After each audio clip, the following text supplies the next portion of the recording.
my beautiful tribe. My name is Emily Potter. I'm the director of the Lightworker Musicians Tribe and the Million Kisses Foundation. Today, I might have spotty internet and I have yard work happening outside of the place that I'm staying, but the message will come piercingly through it all because it's very important that we talk about these things, so we won't get distracted. We won't let those things be something that takes our attention. And if none of that happens, then awesome, but I wanted to at least make that my focus with you today. So this is happening in our tribe right now. Is this you?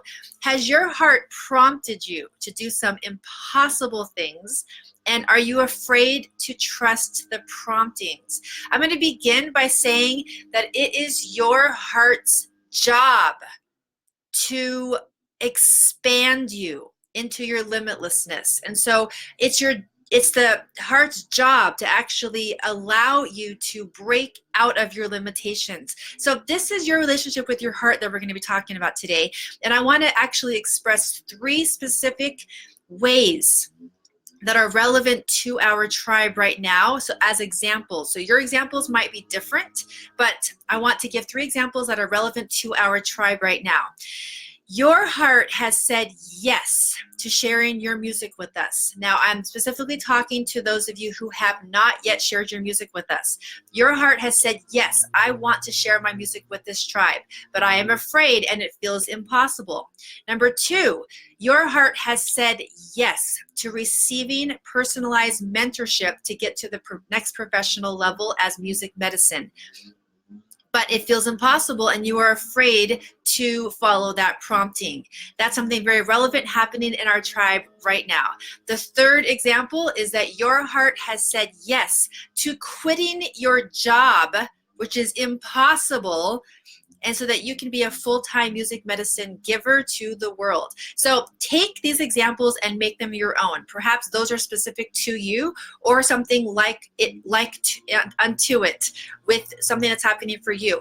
In any case, your heart's job is to show you the visible impossibility, especially because within the realms of what you have right now, it feels impossible. There's no way you can do any of those things because of all of the things that are in your circumstances right now.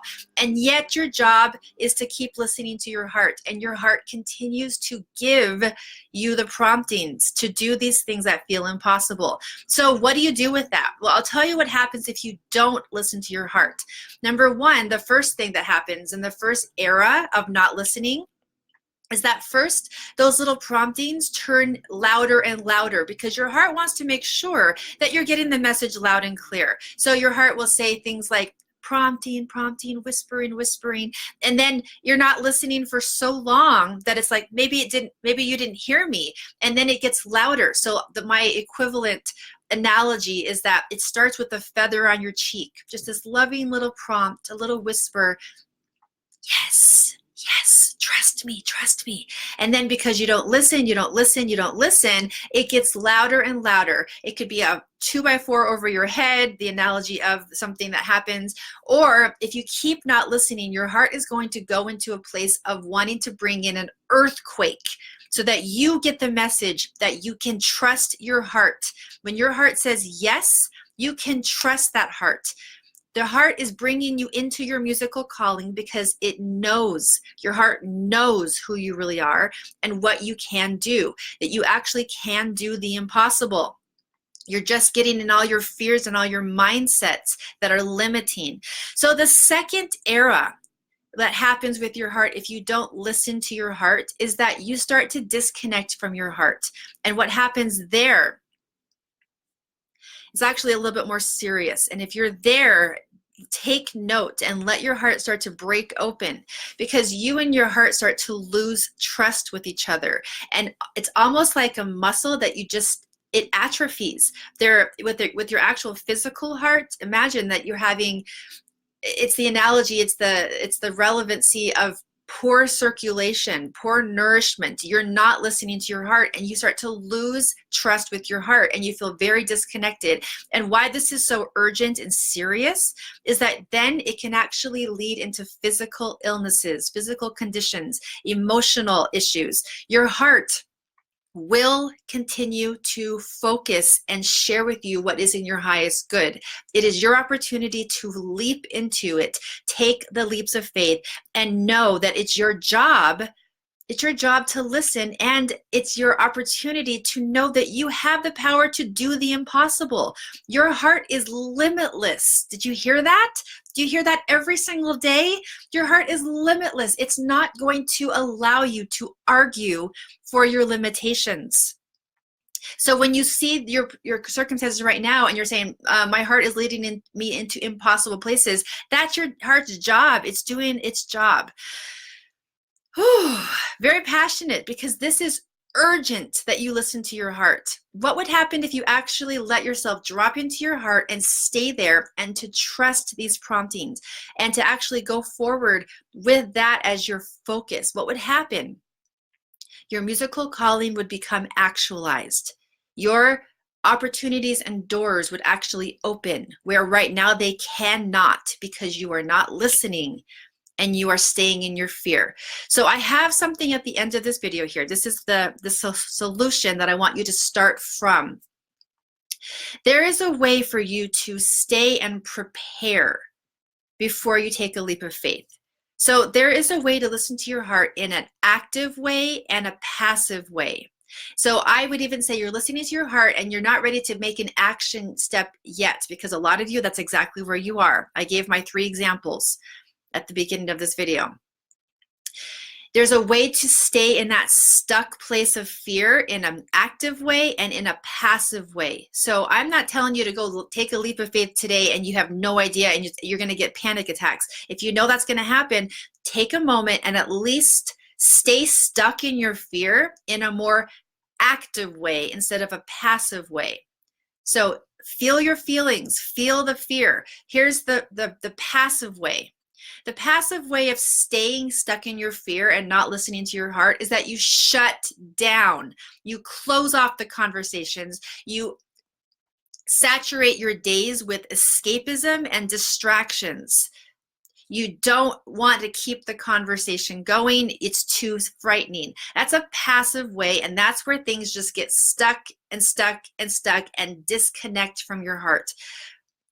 The passive way doesn't work. And that's the first leap of faith, is to actually let yourself go from passive states of stuck fear into active states of stuck fear. Because then you can at least have a conversation. The flow must continue. Have a conversation with your heart and say, okay, I got the message. I hear the message. I know that I get to take the leap of faith. I'm not ready to do it yet, so let's just keep the conversation going. This is the way that you can be more active. So for example, we have people in this tribe who have reached out to me and said, I know I get to take mentorship with you. I get to have that receiving. I get to go. I'm not ready right now, but give me some time because I'm having this conversation and preparing. That's an active way to create trust with your heart.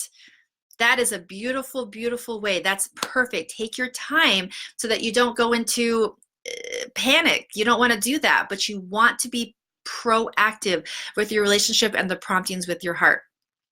So take those small leaps of faith, tribe, whatever those are, whatever they are, you want to have your small leaps of faith all bringing you forward and closer so that you can take that big one, whatever the big one is for you. And I give some examples at the beginning.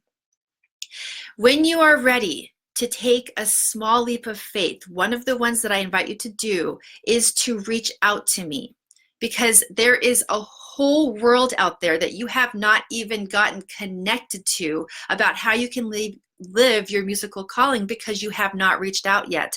Reaching out is a physical leap of faith going forward so that you can have that relationship with your musical calling, being actualized on the planet, third dimensional, on the calendar, having this actualized. Does that sound good to you? That's being offered to you. So private message me when you're ready to take that proactive way of trusting your heart, having those promptings, trusting your heart, allowing yourself to know that your calling is not just a wild, impossible dream. It's an actual prompting of a very intelligent heart living inside of you that is here for you to be your highest self and to have the highest good for all around you. Private message me when you're ready to do that work together, and I will see you in the next video. Lots of love to you all.